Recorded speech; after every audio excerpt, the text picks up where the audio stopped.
I often talk about how when I go on my walks, I like to envision what it would be like living 200 years ago, 300 years ago, and how I find connecting to that gives me I don't know, it makes me more aware of my own mortality. Imagining that, like, I'm just walking around a village at night where there are Native Americans and wolves still around in the area, and we don't really have modern medicine, and like just all the stuff that we take for granted today about how safe we are. Like, we have our nice homes and they're nice and warm, and we have plenty of food in the stores, and no one really worries about this stuff.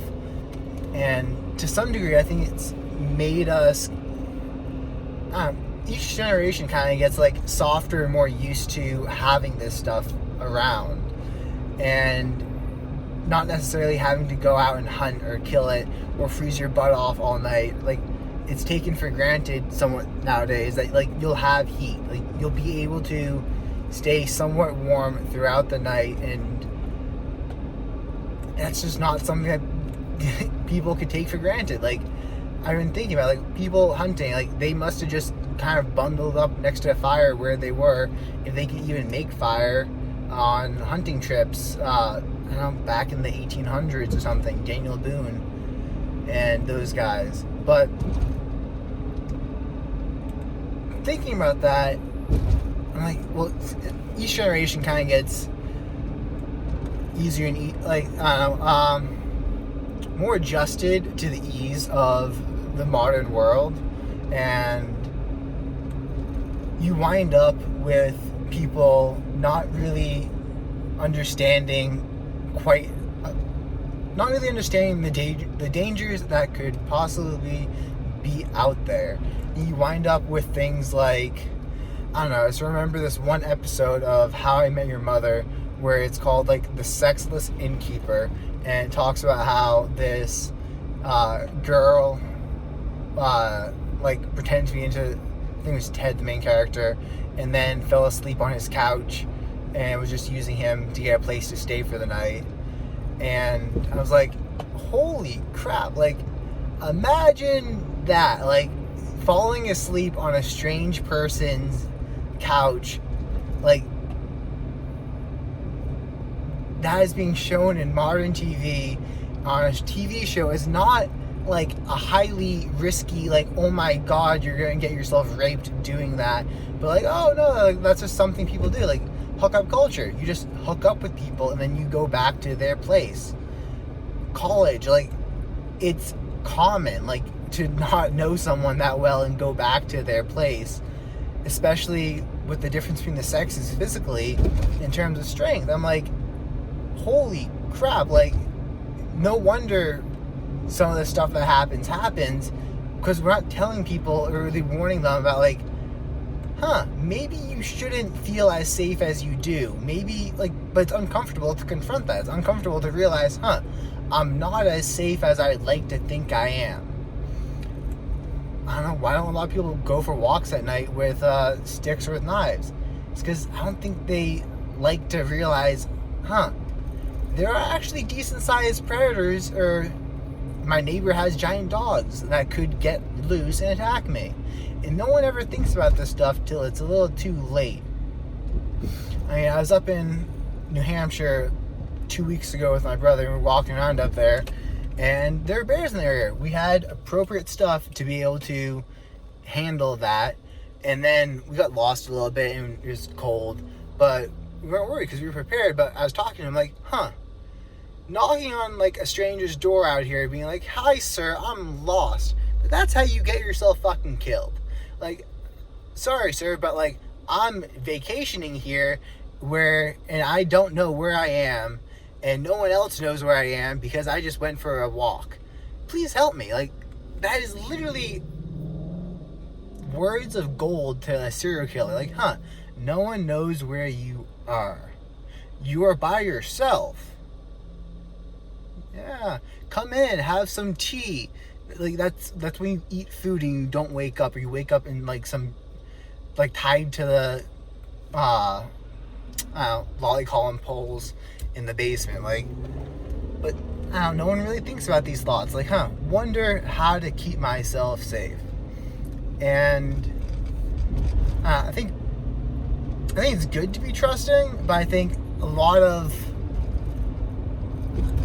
I think we don't necessarily realize all together, at least the people in my community don't fully realize the potential danger of what they could be in for, because it's been quiet, it's been peaceful. We don't normally have stuff like this happen, so they just assume that it's not going to, versus being like, isn't that really nice? Like, we've been able to have no violence in my town doesn't really have any murders. Like, we've been able to have no, like, that is now like the standard people take for granted, not like, that's a really nice thing. We should be aware of that, but also like take precautions on making sure that that stuff doesn't happen anymore. And now I'm ranting here, but another thing that happened that also got me thinking about this was last year my brother and I were doing Christmas light sales. So we were going door to door, knocking on people's just knocking and asking if like they would be interested in having us design a Christmas light display for them and stuff. And we knock on this one door in this rather affluent area, and this boy opens it, and we're like, "Hi, are your parents home? Can we talk to them about Christmas lights?" He's like, "No." And I'm just like, "You dumb motherfucker. Like, you dumbass." And I told the kid, I'm like, "You do, like, never open the door if your parents aren't home and tell someone your parents are not home. Like, never do that." Like, thank God my brother and I are kind people who are decent and would never, like, assault a kid. But, like, that is literally what kidnappers and, like, child pedophiles look for. Is, "Hi, are your parents home?" "No." And, I don't know, your house is a couple 100 feet back from the road because you got a nice lawn. It's like, you're going to get overpowered. You're a 10-year-old boy, and you're probably going to get raped. It's horrible. It's literally horrible that, like, he didn't know not to say, like, first off, not to answer the door. Like, if your parents aren't home, don't answer the door. That should be 101. Everyone should freaking know that. Next step, if you did open the door, say, like, your mom's in the shower, or, like, your mom's in the other room, like, seriously, just, I couldn't believe that this kid actually opened the door and said that his parents were not home. And I told him that never to do that, and, like, after I told that to him, his face went, like, ghostly white, because I think he realized just how fucked he would have been if, my brother and I weren't decent people and decided that we didn't, like, really.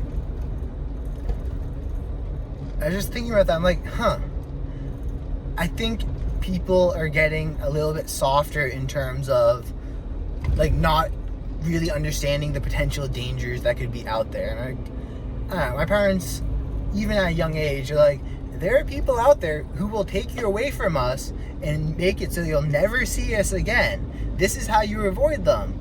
If you ever get separated, you want to make sure you find a woman with kids and then ask her for help. Do not go to anybody else. And, like, just very clear instructions on what to do without necessarily, I don't know, telling us of the exact danger that would be in store if we got kidnapped. But, like, they made it clear what it would be like.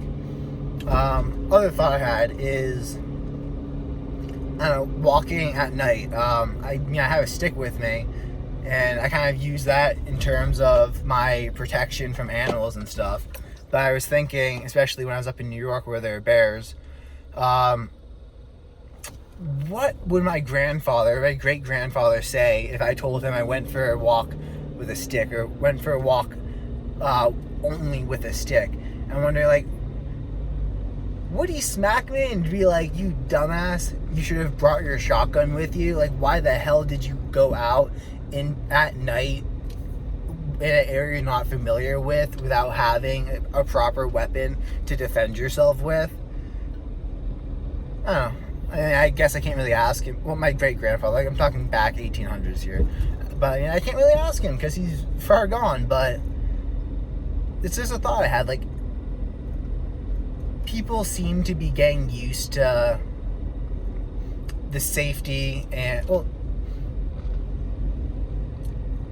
people seem to not be fully understanding the levels of danger that they could be in during every situation. And I've tried to make myself more aware of it. Like, what would you do if our culture is a little less civilized and some guy decided to come up to you and tell you exactly what to do? I mean, what, you're gonna call for the cops? You're gonna wait for them to get there? Like, you're not gonna be able to defend yourself? Like, I don't know, if I decided to kidnap you, how are you gonna fix that?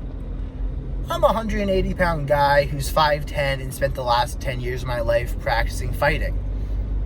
You're not. Like, and the fact that more people don't understand, like, maybe you should have a pocket knife on you at all times. Maybe you should have pepper spray in your purse. Maybe it is fucking retarded that Massachusetts doesn't allow females to carry tasers on them.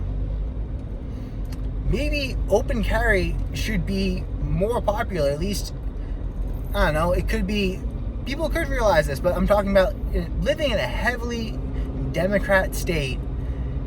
People don't really seem to realize just how lucky they are that the people around them are civilized. Because what would you do if someone showed up and decided just to, like, wreak havoc and you didn't have a concealed carry permit on you? Like, and I know the people in Texas, they're prepared. They have stuff. You want to try to shoot up a Texas church, you're going to get killed. And I think, I mean, like, I don't know, they know you can't have pocket knives on at school. Okay, well, what do I do if a school shooter comes in? How am I supposed to defend myself? Well, you're not. You're supposed to hide. Well, what if he comes into my room? Swarm him. Okay, with what? I mean, if I have a knife, I could actually do something if it came to that. But, like, oh my God, it really annoys me sometimes how naive a lot of people seem to be. And I'm like, do you not understand the world that we're in and how lucky it is that, like, we have a civilized culture where people don't just, like, often go, I don't know, walk into your house, say, this is mine now, and then kill you and rape your wife? Like, I don't know, Vikings, that was just, like, a way of life for many years. Native American tribes constantly warring with one another. Like, the fact that we do not have that is amazing, and I'm very grateful for it, but I don't know, you can wind up with people who, I don't know, what would you do if you were walking at night and some addict or some meth head high up off his ass decided that he really wanted your face? Just want to cut it off and wear it because he liked the way it felt. Like, what the fuck would you do? If you don't have a stick on you, if you don't have a knife on you, if you don't have pepper spray or a taser on you, what would you do? I'm going to leave you with that.